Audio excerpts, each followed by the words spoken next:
ദൈവത്തിന് സ്തോത്രം. ഇൻഫോസിസിൻ്റെ സഹസ്ഥാപകൻ ബഹുമാനപ്പെട്ട നാരായണമൂർത്തി സാറ് വീണ്ടും പറഞ്ഞിരിക്കുകയാണ്, ആഴ്ചയിൽ 70 മണിക്കൂറുകൾ ജോലി ചെയ്യുക എന്നുള്ളതിനെ ഞാൻ പിന്തുണയ്ക്കുന്നു. 70 മണിക്കൂർ ഒരാഴ്ചയിൽ ജോലി ചെയ്യുക എന്നുള്ളത് കൂടുതലാണ്. അതിൽ കുറവേ ജോലിഭാരം നൽകാവൂ എന്ന് പല തൊഴിലാളി സംഘടനകളും പറഞ്ഞിരുന്നു. എന്നാൽ വീണ്ടും താൻ തൻ്റെ അഭിപ്രായം ആവർത്തിച്ചിരിക്കുന്നു. അദ്ദേഹം പറയുകയാണ്, രാജ്യത്തിൻ്റെ പുരോഗതിക്ക് വേണ്ടി യുവാക്കൾ കഠിനാധ്വാനം ചെയ്യേണ്ട ആവശ്യമുണ്ട്. 70 മണിക്കൂറുകൾ എങ്കിലും അവർ ജോലി ചെയ്യണം എന്ന് ഞാൻ ആഗ്രഹിക്കുന്നു.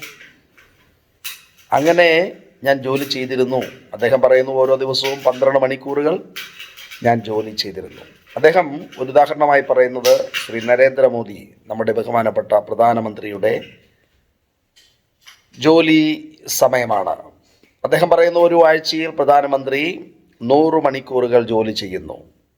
അദ്ദേഹവും അദ്ദേഹത്തിൻ്റെ കൂടെയുള്ള മന്ത്രിമാരും രാജ്യത്തിൻ്റെ പുരോഗതിക്ക് വേണ്ടി 100 മണിക്കൂർ ജോലി ചെയ്യുമ്പോൾ രാജ്യത്തെ ഉയരങ്ങളിൽ എത്തിക്കുവാൻ ആരോഗ്യമുള്ള കഴിവുള്ള യുവാക്കൾ 70 മണിക്കൂറുകളെങ്കിലും എന്ന് പറഞ്ഞാൽ ഒരു ദിവസം 12 മണിക്കൂറുകൾ, ഏതാണ്ട് 12 മണിക്കൂറുകൾ ജോലി ചെയ്യുന്നതിനെ അദ്ദേഹം സപ്പോർട്ടിങ്.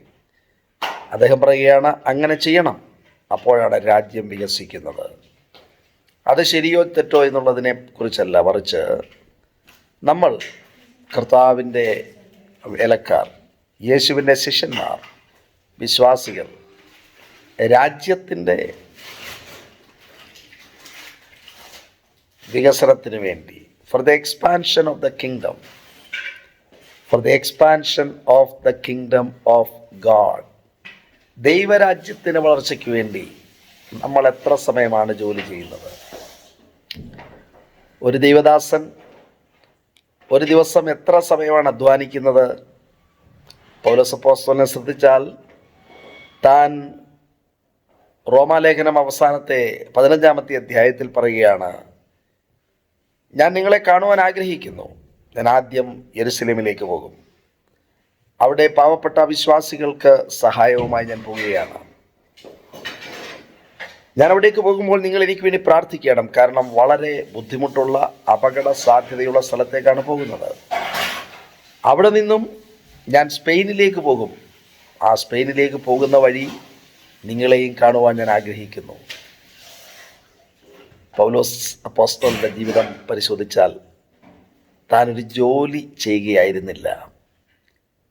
രാജ്യത്തിൻ്റെ വ്യാപ്തിക്ക് വേണ്ടി താൻ തന്നെ സമർപ്പിച്ചിരിക്കുകയായിരുന്നു. അപ്പോസ്തല പ്രവൃത്തികൾ 20-ാം അധ്യായത്തിൽ താൻ പറയുന്നു, 24-ാമത്തെ വാക്യത്തിൽ, ഞാൻ എൻ്റെ പ്രാണനെ വിലയേറിയതായി എണ്ണുന്നില്ല. എനിക്ക് എൻ്റെ ഓട്ടം തികയ്ക്കണം. ദൈവം എനിക്ക് നൽകിയിരിക്കുന്ന വേല എനിക്ക് പൂർത്തിയാക്കണം. അതിനുവേണ്ടി മരിക്കുവാനും ഞാൻ തയ്യാറാണ്. എൻ്റെ അവസാന ശ്വാസം വരെ അതിനുവേണ്ടി ഞാൻ ഉപയോഗിക്കും. ആ സന്ദേശമാണ് അപ്പോസ്തലനായ പൗലോസ് നൽകുന്നത്. എന്നെപ്പോലെയുള്ള ഒരു ദൈവദാസൻ എത്ര സമയമാണ് ഒരു ദിവസം അധ്വാനിക്കുന്നത്? നമ്മളുടെ ഒരു പൊളിറ്റിക്കൽ ലീഡറെ ശ്രദ്ധിക്കുക. അവർ 3 മണിക്ക്, ഏറ്റവും കുറഞ്ഞത് 4 മണിക്ക് ഉണരുന്നു. അതിനുശേഷം ശാരീരിക അഭ്യാസങ്ങൾ, എക്സസൈസസ്, മറ്റു കാര്യങ്ങൾ രാത്രി 11-12 മണി വരെ 6 മണിക്കൂർ. അത് 6 മണിക്കൂർ വിശ്രമം സാധാരണ രീതിയിൽ നമുക്ക് ആവശ്യമാണ്. എന്നാൽ നമ്മൾ കർത്താവിന് വേണ്ടി കഠിനാധ്വാനം ചെയ്യുവാൻ മനസ്സുള്ളവരാണോ? രാജ്യത്തിൻ്റെ വ്യാപ്തിക്ക് വേണ്ടി നമ്മൾ നമ്മളുടെ ജീവിതം സമർപ്പിച്ചിട്ടുണ്ടോ? അതോ അലസതയുണ്ടോ? ലക്ഷ്യങ്ങളില്ലാതെയുള്ള ഓട്ടമാണോ? Are we moving without goals? Goal post ഇല്ലാത്ത ഒരു ഫുട്ബോൾ കളിയെപ്പറ്റി ഓർത്ത് നോക്കുക, സങ്കല്പിക്കുക. എന്താണ് അതിൻ്റെ രസം? ഗോൾ. ഒരു ലക്ഷ്യത്തോടുകൂടെ നമ്മൾ നീങ്ങുമ്പോൾ നമ്മൾ കഠിനാധ്വാനം ചെയ്തേ പറ്റൂ. എന്താണ് നമ്മുടെ ലക്ഷ്യം? നമുക്ക് സ്വർഗത്തിലെത്തണം. അനേകർ ഈ സുവിശേഷം കേൾക്കണം. ഇന്നും നമ്മുടെ രാജ്യത്ത് കോടിക്കണക്കിന് ആളുകൾ ഒരിക്കൽ പോലും യേശുവിനെ അറിഞ്ഞിട്ടില്ല. രത്തൻ ടാറ്റ അദ്ദേഹത്തിൻ്റെ പക്കൽ $5 ബില്യൺ ഒരു ബിസിനസ് ഏൽപ്പിച്ചു.